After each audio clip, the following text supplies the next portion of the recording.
Bismillahirrahmanirrahim. Alhamdulillahirabbil alamin.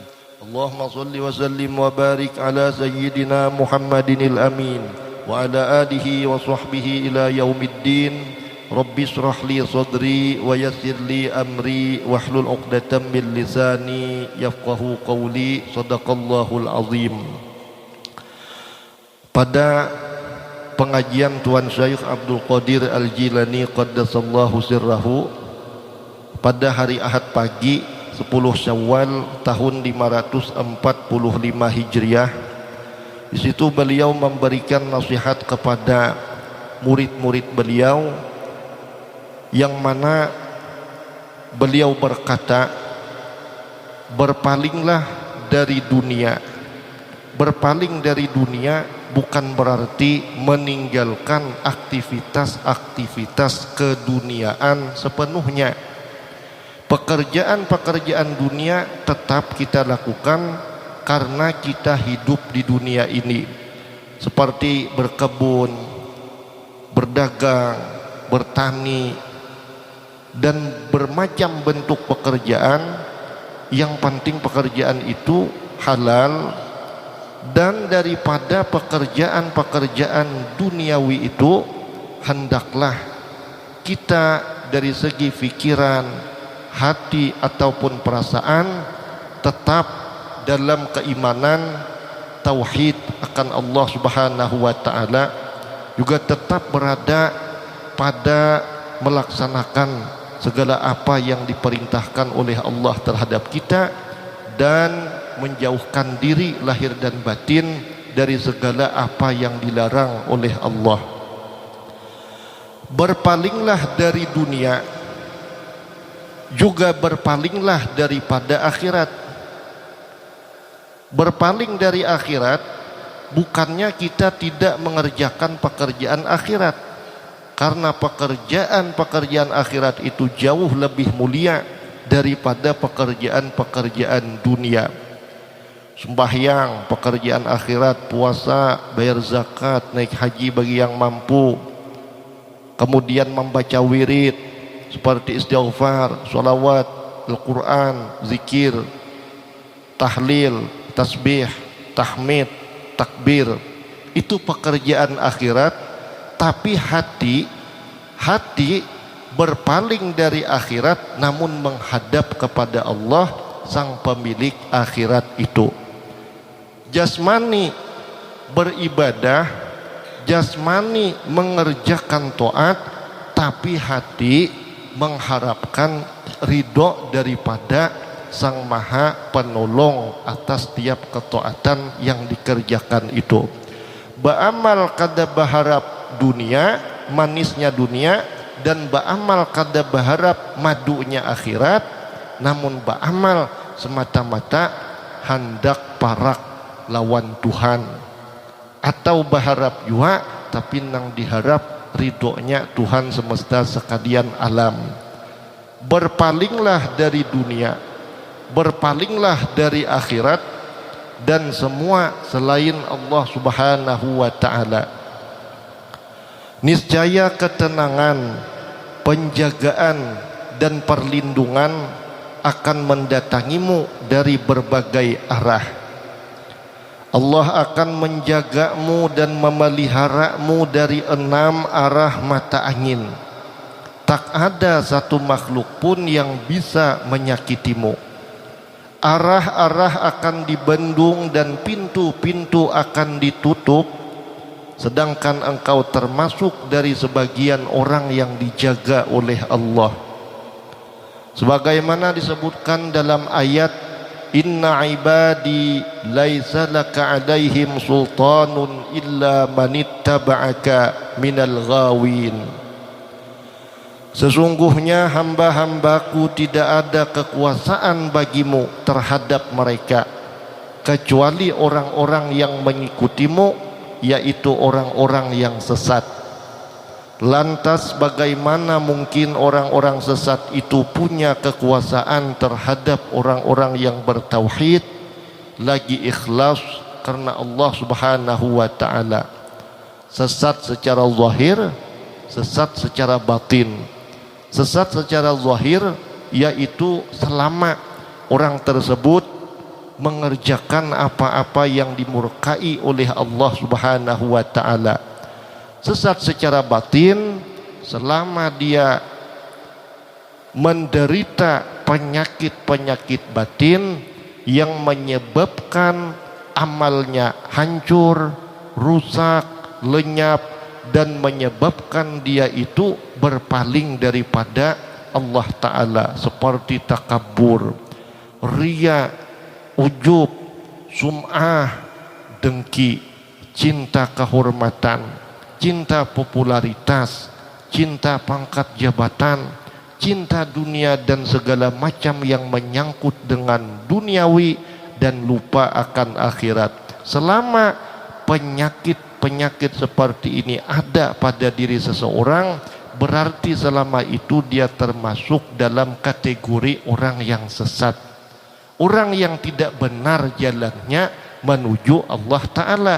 Malahan jalan-jalan yang dia jalani adalah jalan yang tidak disenangi oleh Tuhan semesta sekalian alam.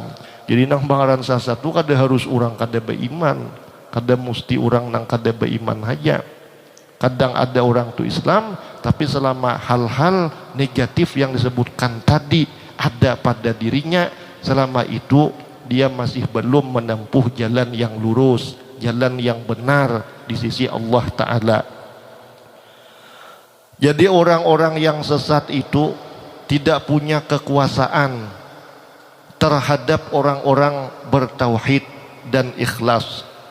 Contohnya begini, seorang hamba itu apabila dia bertauhid kepada Allah, maka orang-orang munafik, orang-orang yang tidak bertauhid kepada Allah, mereka tidak seirama dengan orang yang bertauhid ini.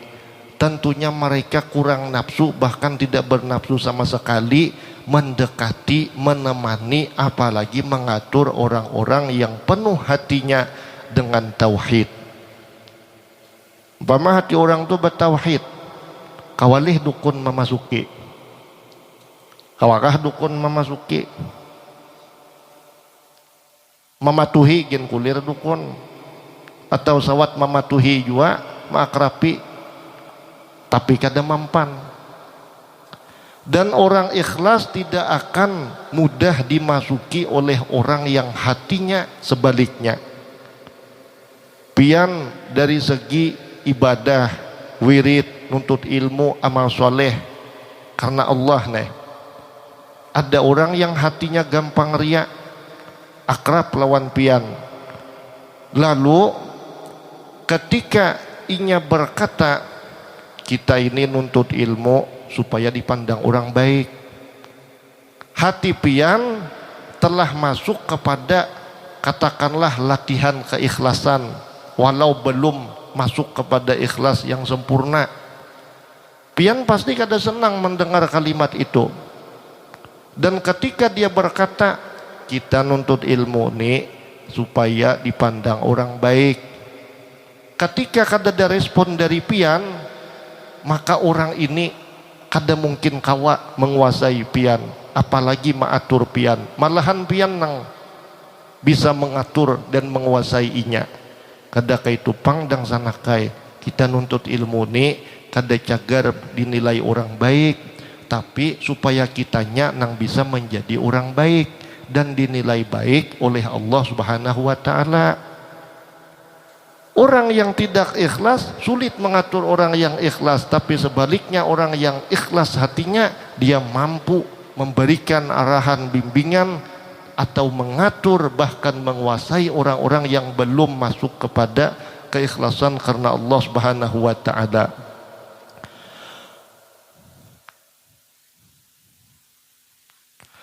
Lantas bagaimana mungkin orang-orang sesat itu punya kekuasaan terhadap orang-orang yang bertauhid dan ikhlas, yang tak pernah memamerkan perbuatan mereka kepada makhluk?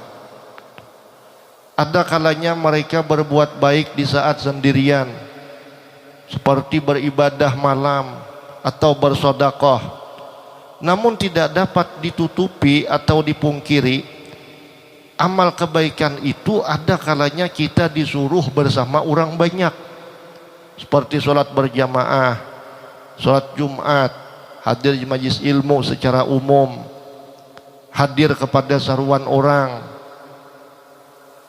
hadir kepada majlis zikir. Namun di tengah-tengah mereka melakukan perbuatan mulia ini, hati mereka hanya tertuju kepada Allah yang maha melihat, Allah yang maha mengawasi, Allah yang maha menilai, memproses akan amalnya, dan Allah yang maha membalas akan segala amal yang ia lakukan. Jasmaninya bersama orang banyak karena dia sudah tidak mempunyai tabiat riya lagi, tidak punya penyakit pamer lagi, tidak punya penyakit ujub lagi. Biar dia berada di tengah-tengah ribuan manusia sekalipun, seakan-akan manusia yang banyak itu tidak ada dalam hatinya. Karena paling tidak dia sudah bisa muraqabah terhadap Allah Ta'ala. Maksud muraqabah itu apa nang dipandir, apa nang dibaca, apa nang diwiridkan, apa nang diamalkan, apa nang digawi. Hati itu merasa Allah Ta'ala selalu melihat seorang, Allah Ta'ala selalu mendengar apa nang seorang baca, seorang sambat. Allah Ta'ala senantiasa mengetahui keadaan lahir seorang nang beribadah umpama, dan Allah maha tahu kayak apa hati seorang di saat beribadah itu, semata-mata karena sidinkah atau karena yang lain daripada sidin. Itu muraqabah ngarannya. Meskipun apa yang telah dijalani oleh orang-orang bertauhid tidak semudah dengan apa yang dibicarakan ini.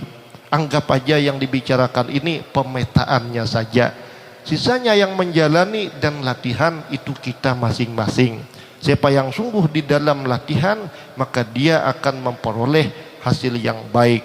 Siapa yang malas latihan, siapa yang malas bekerja, maka dia akan menghasilkan hasil yang kurang memuaskan pula. Pama sembahyang kah, lalu rasanya dalam hati ini Allah Ta'ala melihat seorang, melihat terus lawan seorang, mendengar terus lawan nang dibaca seorang, mengetahui terus keadaan hati seorang. Hasilnya apa? Hasilnya apik dalam menggawi sembahyang itu. Meskipun dalam satu kali sembahyang mampunya nih masih sedetik, 2 detik muraqabah, kada apa-apa.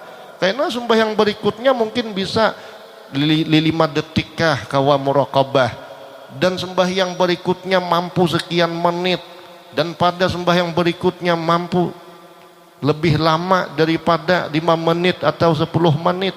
Itu kan semua berkat daripada latihan tadi. Berkat latihan sembahyang kah, membaca zikir kah, baca Quran kah. Rasakan Allah mendengar apa nang seorang baca. Jadi bila perasaan demikian itu hadir dalam hati, tidak ada perbedaan lagi apakah kita beribadah rahat sorangan atau di tengah orang banyak. Rahat sorangan ngaran Allah Ta'ala melihat terus, mengetahui terus, mawasi terus, mendengar terus-terusan. Nepandang seorang sambat, nepandang seorang baca.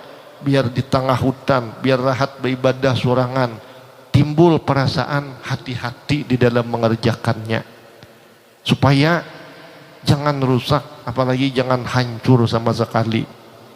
Karena pulang di tengah orang banyak, ngaran hati itu sudah terbiasa merasa cukup Allah yang melihat, cukup Allah yang mengetahui, cukup Allah yang mendengar. Maka biar sealamanan mata orang tak tuju lawan seorang, niscaya kada berpengaruh lagi. Karena mata nang banyak ini kada bisa melihat jua. Mun kada Tuhan yang bernama Al-Basir itu, maulah para makhluk sekalian bisa melihat. Orang muraqabah dia akan terobati hatinya daripada riya sedikit demi sedikit, sedikit demi sedikit. Mengapa orang itu gampang riya, gampang pamer? Karena kurangnya muraqabah, bahkan masih jahil dalam muraqabah.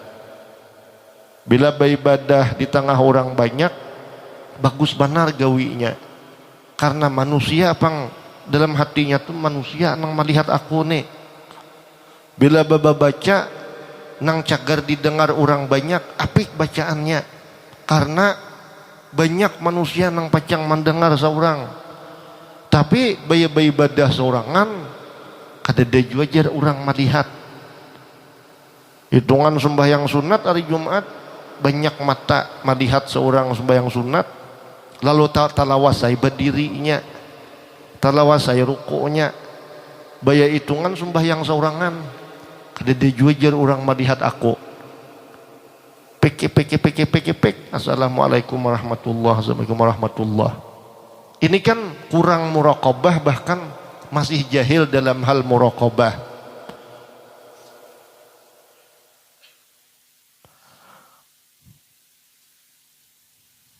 Yang tak pernah memamerkan perbuatan mereka kepada makhluk.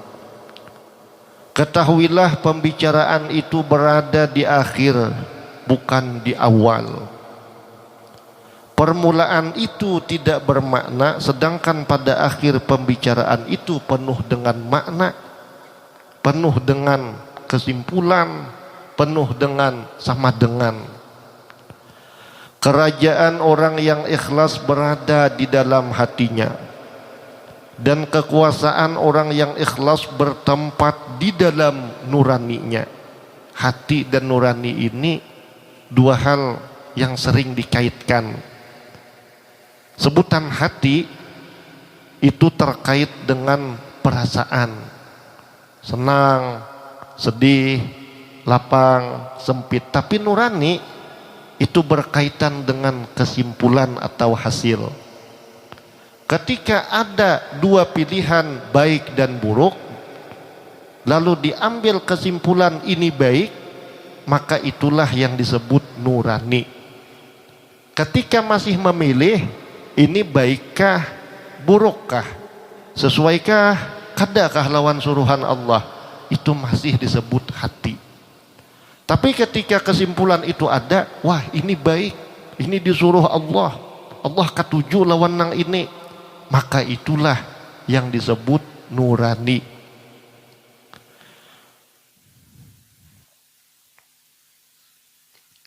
Tanpa perlu penggambaran lahiriah, namun jarang sekali ada yang sanggup menyatukan kerajaan lahir dan batin sekaligus. Jadilah pribadi yang menyembunyikan kondisi spiritual. Kondisi spiritual. Latihan bangun tengah malam, bersuci, mengerjakan ibadah yang berat menurut nafsu. Ini termasuk dengan apa yang disebut perjalanan spiritual. Dari kulir mengerja suruh Allah, mengerjakan yang wajib, mengerjakan yang sunat, meninggalkan yang haram, bertaubat kepada Allah Ta'ala. Nang asalnya kulir, diri pribadi melatih, memaksa sampai paksaan itu menjadi kebiasaan. Karena tidak ada sesuatu yang telah menjadi kebiasaan melainkan diawali dengan paksaan. Pada saat ini orang yang sudah terbiasa bertani atau berkebun, seakan-akan mereka itu tidak pernah merasa lelah. Dan di antara mereka ada yang berkata setengah hari pun di kebun tidak terasa. Wajar, karena itu sudah menjadi kebiasaan. Namun setiap orang yang saat ini ahli berkebun, ahli bertani, ahli berdagang, ahli berusaha, dan dikaitkan dengan orang-orang soleh ahli ibadah, tentu sebelum memperoleh kebiasaan itu mereka penuh perjuangan memaksa diri mereka untuk mengerjakannya. Awalnya aja bahuma bangatai uyuhnya, tapi ngaran saban tahun rutin bahuma.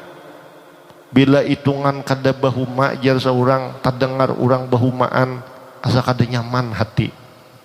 Itu kan kebiasaan sudah ngarannya, kebiasaan. Ibadah, ketaatan, kebaikan, begitu pula setiap yang saat ini telah menjadi kebiasaan itu terlahir dari paksaan. Diri kita seorang nang mesti memaksa diri kita menjalankan suruh Allah. Mun hinggan paksaan orang lain kada mampan jua. Mun kada diri kita seorang nang memaksa. Riyadhah, latihan mengerjakan ibadah yang berat bagi nafsu. Mujahadah, melawan nafsu nang hendak menyalahi syariat Allah. Muraqabah, musyahadah, melatih hati nang asalnya ketujuh pamer, sekira kurang pamer dan sekira sembuh dari sikap pamer. Latihan hati nang asalnya takabur, lalu kurang takaburnya bahkan sembuh daripada takabur. Ini diantara bagian perjalanan spiritual setiap orang yang salik, orang yang menuju Allah. Kada usahkin kita mahiraukan istilah perjalanan spiritual itu nang kisah tamimpi wali kah? Bepandelan orang nang sudah mati kah variannya? Bertamu rohani kah? Ini bukan tujuan kita di dalam istilah perjalanan spiritual, dan kita tidak mengurus ini. Yang diurus bagaimana supaya ubudiyah kita baik terhadap Allah, baik sesembahan secara zahir kita terhadap Allah, dan bagaimana keadaan hati kita terhadap Allah Ta'ala. Ini yang lebih kita utamakan untuk kita urus. Bahkan seumpama nih, dan sekian banyak orang-orang yang melatih lahir batinnya untuk menjalani jalan akhirat, menjalani jalan takarrub kepada Allah. Seumpama terjadi jua pepohonan mengucap salam terhadap inya, bebatuan mengucap salam, dedaunan, tumbuh-tumbuhan berbicara, memberitahukan khasiat pengobatan atas setiap penyakit. Bahkan seumpama di dalam perjalanan menuju hadrat Allah, 7 lapis bumi pun diperlihatkan nih. Ini misalnya Japanglah, misalnya 7 lapis langit diperlihatkan sampai surga neraka diperlihatkan. Itu bukan urusan orang yang berjalan menuju hadrat Allah, karena tetap niat tujuan asalnya dia mendekat kepada Allah.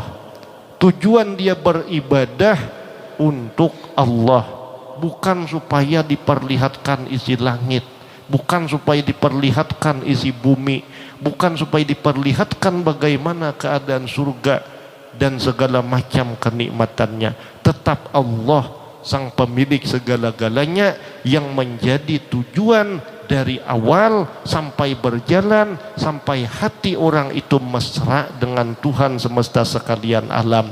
Maksud mesra di sini, di dalam kesehariannya, baik siang atau malam, hati dan pikirannya, lidah dan perbuatannya selalu terarah kepada Allah Subhanahu wa Ta'ala, walaupun zahirnya dia sedang bersama-sama dengan orang banyak. Ini hanya bicara tentang kesudahannya, meskipun apa yang dijalani oleh orang-orang yang sudah-sudah tidak semudah apa yang dibicarakan ini. Jadilah pribadi yang menyembunyikan kondisi spiritual. Ada kita ini hanya bermimpi, mimpi kita gen kada kawa dipastikan juga kebenarannya. Salunuhan hitungan hendak guring bewudu kada bisa, bejunub hapulang guring. Tamimpi ae pariannya macam orang bersurban-surban juga neh datang. Bah belum mantak ke isuk malam gin malilir sudah tumbur alam. Apa? Hanyar tu 7 malam misalnya hingkat ma istiqomah akan tahajud. Bah boleh hai himung, tapi himung nang kada maulah lupa lawan Tuhan. Boleh hai himung, tapi himung dengan bantuan Allah, bukan himung nang melupakan Allah yang maha membantu, yang maha menolong. Sudah bukan main, rasa jadi waliullah sudah. hanyar sekali tuntung zikir 7 laksa misalnya, bah kada kisah hai rasa jadi wali kutub sudah kutub-kutupan belum apaan tuh. Jadi ada himung nang maulah parak lawan Tuhan, ada juga himung nang maulah lupa lawan Tuhan. Bila himungnya dengan bantuan Allah, tadahulu Allahnya, hanyar amal nang dipandang. Itu hati orang tuh masih gawat terjaga. Bila tadahulu himung lawan amal, bangga dengan amal, bisa amal tadi nang mahijab lawan Tuhan nang maha mengurniakan amal tersebut.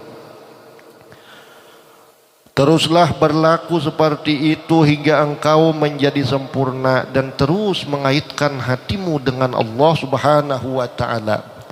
Jika engkau telah mencapai kesempurnaan, kata Syekh Abdul Qadir Al-Jailani qaddasallahu sirrahu, engkau tak akan mempedulikan bagaimana dirimu peduli, karena engkau telah menyembunyikan keadaan spiritualmu itu. Engkau telah berada dalam sebuah kedudukan spiritual. Dengan begitu penjagamu pun akan mengelilingimu. Bagimu makhluk tak lebih dari tiang dan pohon, tihang pohon, kada bisa apa-apa. Bagi orang bertauhid, bagi orang yang meyakini bahwa Allah yang maha menggerakkan dan mendiamkan, sebanyak apapun makhluk yang mengelilinginya, di dalam perasaan hati orang itu, semua makhluk tidak beda dengan tiang ataupun pohon. Tidak bisa bergerak tanpa ada yang menggerakkan, dan tidak akan mampu berdiam tanpa ada yang mendiamkan. Tidak ada yang mampu hidup tanpa ada yang menghidupkan. Tidak ada yang mampu melihat tanpa ada yang mengurniakan penglihat itu. Dan sifat-sifat lainnya seperti mendengar, berkata-kata dan sebagainya. Pujian dan cacian manusia itu sama saja. Manusia memuji seorang kada menambah manfaat jua cegar seorang. Malahan puji-pujian manusia terhadap kita bisa menjadi mudarat bagi kita. Si fulan imbah menyumbang duit di masjid 1 juta. Datang seikong kawan memuji, Masya Allah tabarakallah aja. Untung benar ikam. Dan banyak kayak nang sugih pada ikam ni, ada danang tasumbang sampai 1 juta. Kelas ikam ni nah sanggup nyumbang 1 juta. Jangan-jangan ikam ni waliullah jar. Karena datang nang seikong pulang, bah cair benar kawan ni rumahnya, mbah terdengar pengumuman di masjid tadi menyumbang 1 juta. Kayak Pak kita aja, kawarungan kah, ke rumah makan kah, kayaknya datang silih berganti seikung demi seikung, ambung terus. Jadi kebanyakan pujian manusia itu sulit untuk memberi bekas manfaat kepada kita. Malahan rata-rata pujian manusia terhadap manusia yang lain itu jadi mudarat, kecuali bagi orang yang memang kuat bertauhid kepada Allah. Perasaan hatinya memandang demikian. Orang memuji seorang, dalam hatinya jadi orang tu memuji ke aku ni, ada kalau panglihatnya aku ni baik, padahal aku ni kada bisa baik juga mun kada Allah nang maulah baik. Muntungnya nang memuji aku gin kada bisa bergerak bersuara juga mun kada Allah nang menggerakkan. Walhasil napa? Puji-pujian itu tuh hanya sebatas ujian dari Allah kepadaku. Bukan yang sesungguhnya aku ini orang baik. Malahan inya memuji aku ini karena inya tahijab lawan Allah. Aku nang dipuji ini kada bisa bergerak, kada bisa berbuat kecuali atas izin Allah. Jadi inya nang memuji aku ini hakikatnya memuji Tuhan nang maulah aku ini baik menurut pandangan inya ngineh. Tapi mun dasar lemas tauhidnya, lemah keimanannya, kada usah menghadang orang separuh kampung maambung, bahasa ikung gin jadi panjilat bisa runtuh tuh sudah harta bendanya tuh. Manusia memuji kita kadada manfaat juga, karena surga neraka lain ampun orang nang memuji kita nyento. Inya nang memuji kita nih hingga kakak itu aja. Inya kada bisa maulah kita hidup, maulah kita mendengar, maulah kita melihat, maulah kita bepandir, maulah kita berdiri, berduduk, berebah, berhiring, bertilantang, berjalan buka. Kada bisa inya. Wahai orang-orang yang suka puji-pujian, janganlah mudah tertipu di dalam pujian siapapun dari kalangan makhluk Allah Subhanahu wa taala. Pujian dan cacian manusia itu sama saja. Manusia mencaci kita, kada mamudoroti jua lawan kita. Lo kopang imbah manusia mahina kita, lalu kita ni dapat mudarat, kada. Malahan dengan cacian manusia itu bagi kita yang mampu untuk tetap berjalan pada jalan ketaatan, tidak minder atas kebaikan yang sudah dilakukan hanya dengan sebab cacian makhluk, maka derajat akan naik di sisi Allah Subhanahu wa taala. Manusia tu bila tuhuk mencaci kita, tapi kita kayuh terus, arti nang dikayuh ni asalkan menurut ajaran Islam tu kada bertentangan, asalkan nang disuruh Allah macam urusan ilmu, amal soleh, majlis ilmu, napakah penyambatan orang kayuh terus. Manusia mencaci kita bisa uyuh inya, kayak namun inya sudah uyuh beranaya lagi inya.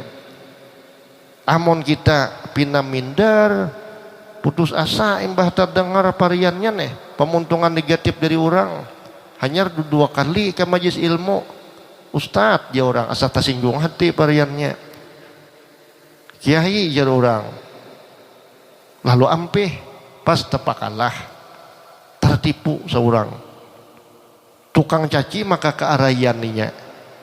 Nah, diaruhkan oleh iblis segala syaitan.